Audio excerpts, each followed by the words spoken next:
নমস্কার বন্ধুরা, নবদিগন্ত চ্যানেলের পক্ষ থেকে আপনাদের সকলকে জানাই স্বাগতম। তো বন্ধুরা, এই ভিডিওতে এখন আমি আপনাদের সাথে এমন কিছু মূল্যবান বক্তব্য শেয়ার করতে চলেছি। বিশিষ্ট সুপ্রিম কোর্টের আইনজীবী অভিষেক মনু সিংভি, তিনি সুপ্রিম কোর্টের এই যে 26,000 চাকরি বাতিল মামলার রায়, এই রায়কে যদি রিভিউ পিটিশনে নিয়ে যাওয়া হয়, রাজ্যের তরফ থেকে রিভিউ পিটিশন হলে কতটা সুযোগ রয়েছে এবং এক্ষেত্রে চাকরি ফিরে পাওয়ার কোনো সম্ভাবনা রয়েছে নাকি, এবং কি উপায়ে চাকরি ফিরে পাওয়া যেতে পারে, তার সম্পূর্ণ ব্যাখ্যা কিন্তু উনি করেছেন। তো চলুন আমরা বিস্তারিত এই ভিডিওর মাধ্যমে তার সম্পূর্ণ ব্যাখ্যা শুনে নেব। তবে তার আগে বলি, যারা প্রথমবার চ্যানেলটি দেখছেন, যারা এখনও চ্যানেলটিকে সাবস্ক্রাইব করেননি, আপনারা অবশ্যই চ্যানেলটিকে সাবস্ক্রাইব করে দেবেন। তো চলুন আমরা মূল পর্বে ফিরে যাই এবং বিস্তারিত সম্পর্কে জেনে নিই। তো বন্ধুরা, এই মুহূর্তে কিন্তু 26,000 যে চাকরি বাতিল হয়েছে আপনারা দেখছেন, সেই চাকরি হারাদের একটা বৃহৎ অংশ তারা কিন্তু জেলায় জেলায় ডেপুটেশন, জেলায় জেলায় আন্দোলন, ডিআইকে ঘেরাও, এমনকি এসএসসি অফিস অভিযানও কিন্তু তারা করেছে। কিন্তু এখনও পর্যন্ত রাজ্যের তরফ থেকে তারা কিন্তু সেই হিসাবে কোনো রকম লিখিত যে আশ্বাস, সেই আশ্বাস কিন্তু পায়নি। তারা বারংবার মুখ্যমন্ত্রী মৌখিক আশ্বাস পেয়েছেন যে আপনাদের বেতন বন্ধ হবে না, আপনাদের জন্য আমি আছি। কিন্তু আদৌ সুপ্রিম কোর্টের রায়ের ওপর তো কেউ নাই, সকলেই সংবিধানের মধ্যেই। তাই সেই জায়গায় দাঁড়িয়ে সকলেই কিন্তু বুঝতে পারছে যে আদতে ভবিষ্যৎটা কোন দিকে এগোচ্ছে। তো এক্ষেত্রে আপনাদেরকে বলে রাখি, বিশিষ্ট আইনজীবী অভিষেক মনু সিংভি, তিনি কিন্তু রাজ্য সরকারের বা এসএসসির তরফ থেকে তিনি কিন্তু লড়ছিলেন এই 26,000-এর পুরো প্যানেলকে বাঁচানোর জন্য।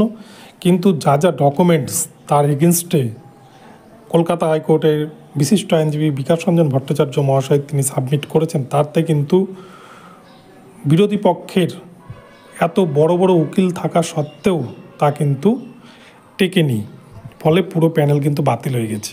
তো এবারে অভিষেক মনু সিংভি মহাশয়, তাকে কিন্তু রাজ্যের তরফ থেকে কিন্তু বিভিন্ন আইনজীবীদের সাথে আলোচনা করেছেন রিভিউ পিটিশনের বিষয়ে। রিভিউ পিটিশন করলে কতটা এই প্যানেলকে ফিরিয়ে আনা সম্ভব। তো এই প্রসঙ্গে অভিষেক মনু সিংভি তিনি কিন্তু পরিষ্কার জানিয়ে দিয়েছেন।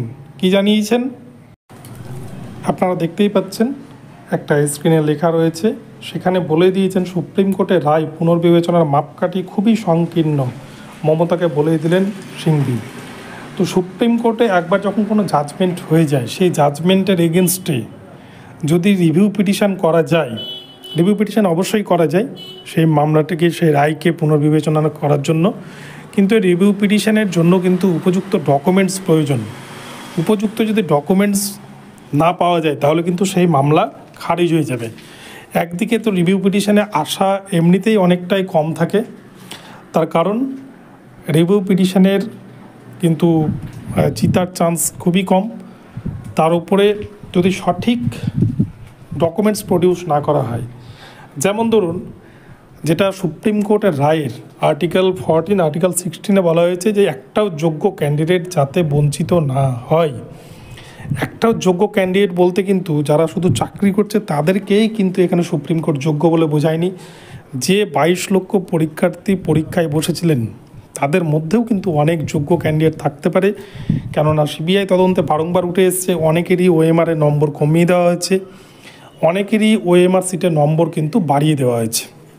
কেউ 9টা প্রশ্নের উত্তর করলেও তাকে 55 পাইয়ে দেওয়া হয়েছে, আবার কেউ 0 থেকেও 55 পেয়ে গেছে, আবার কেউ 50 পেলেও তাকে কিন্তু 20-22 পাইয়ে ফেল করিয়ে দেওয়া আছে। এরকম বহু ঘটনা, বহু নজির কিন্তু রয়েছে, যেটা পার্থ চট্টোপাধ্যায়ও কিন্তু স্বীকার করে নিয়েছিলেন, তৎকালীন শিক্ষামন্ত্রী।